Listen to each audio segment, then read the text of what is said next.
Lately, I have been taking stock of my financial situation, and this is the truth about my money in 2023.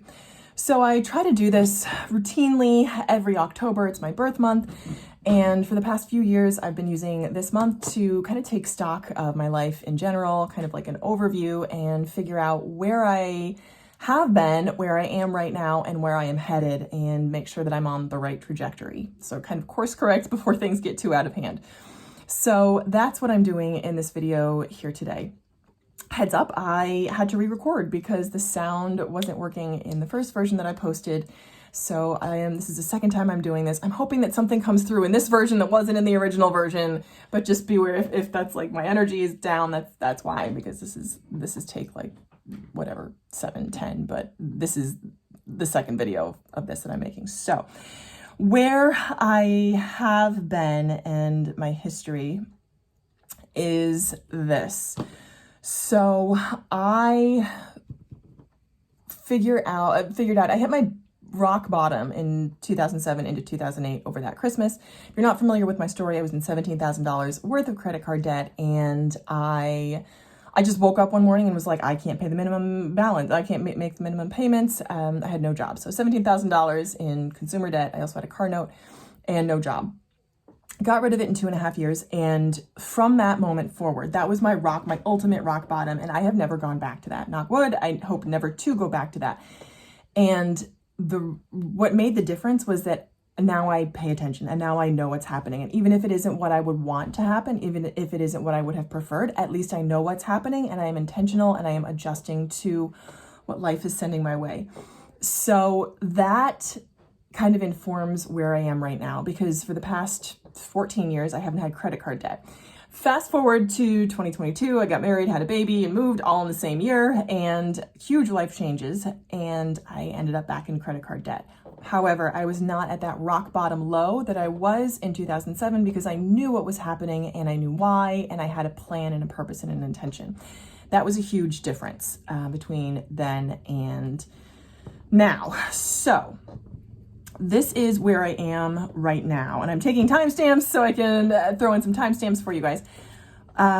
Where I am right now is as follows. And the reason why I am doing this kind of different this year is because I realize that money has an energy. Where I am right now is my net worth is positive, which is great. My income right now is not remarkable, is unremarkable, and is below the national household average. If I were a single person, again, I am below the national household average in an area cost of living that has a cost of living that's like 2 to 3 times the national average. So in that way, I'm not in the best situation, lower than average income, triple the average cost of living area. Not great.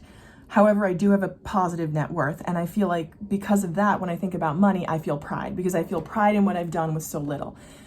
That said, so that's where I am. My net worth, again, is positive right now by about $20,000.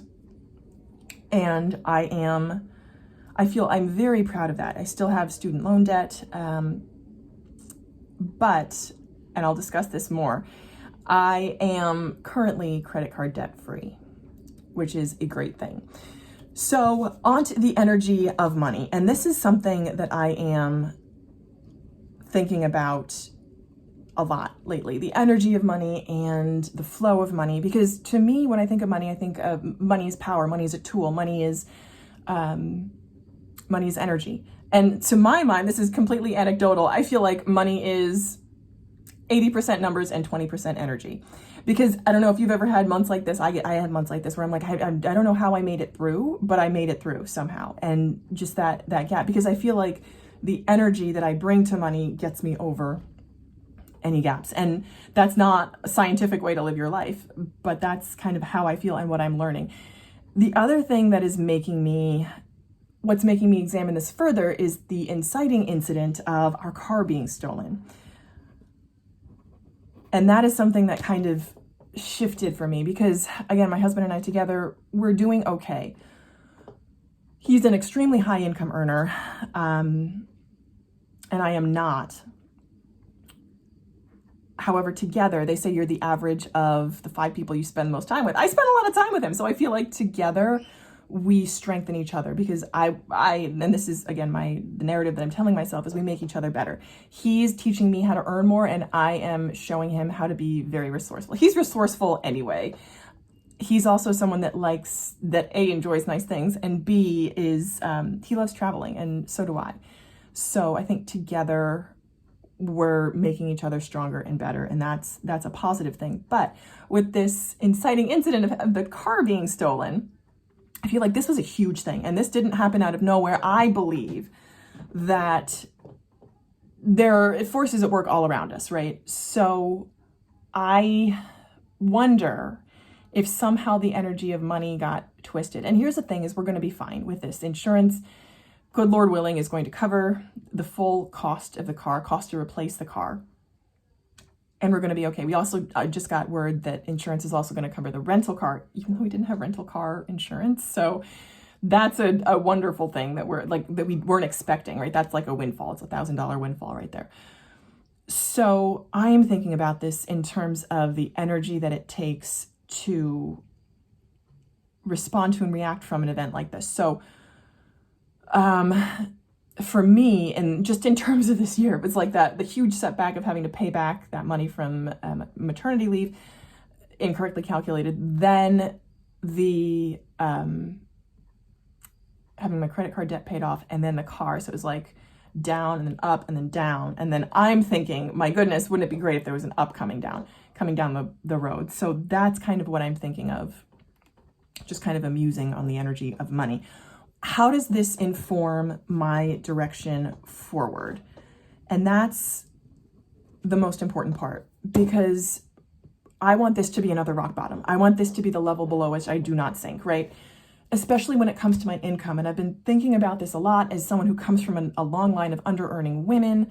My grandmother, very resourceful, very dedicated, very thrifty, very self-possessed is the wrong word, but confident, no-nonsense women who were under-earners.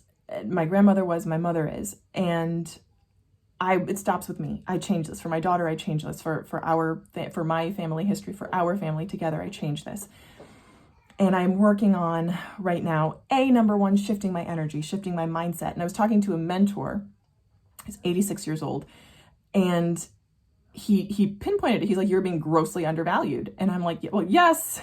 What do I do about it? He's like, it's psychological. You receive what you believe you're worth. And I'm like, oh, that's huge. And he's this sort of like, he's just a kind of an old timer, really, really great man. And that he pinpointed that so quickly. I was like, oh, he's like, it's very common among women. And I'm like, I believe you. And now I want to change it. So this is, again, something that I've actively been working on, along with the whole value and energy of money. Because if I look at where I am now this year, in spite of everything, I'm still better off than I was last year, than I was 5 years ago. I'm leaps and bounds ahead. Because I think the biggest thing I learned, and I can take this into my next step, what I learned was how to value myself in terms of relationships. And that was so huge. And I think together, my husband and I are working on this as we create a relationship together in the value and the love that we find in each other, that will translate into money. I am taking that energy and allowing that to feed through for myself and how I accept money for the work that I do and the value that I bring to a situation, the value of my skills in the marketplace, and receiving the full value of that.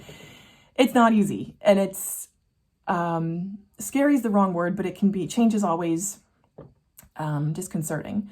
So as I move into the next year of my life, I'm thinking, how can I use these new realizations and grow even further. So that's kind of what I'm using about. And I guess more to come on that transformation. I'm continually in that process of transforming, just getting more income coming in, number one, but also being strategic about that now that my time is not only my own, my time is shared with my child and my husband. I really want to be strategic about how I use that going forward, and that I'm building something in the time that I spend. So that's where I am. That's the truth about my money. I've given you my net worth, and I've given you kind of some history on what's going on in my life. So thank you so much for watching, as always, and I hope you'll keep watching.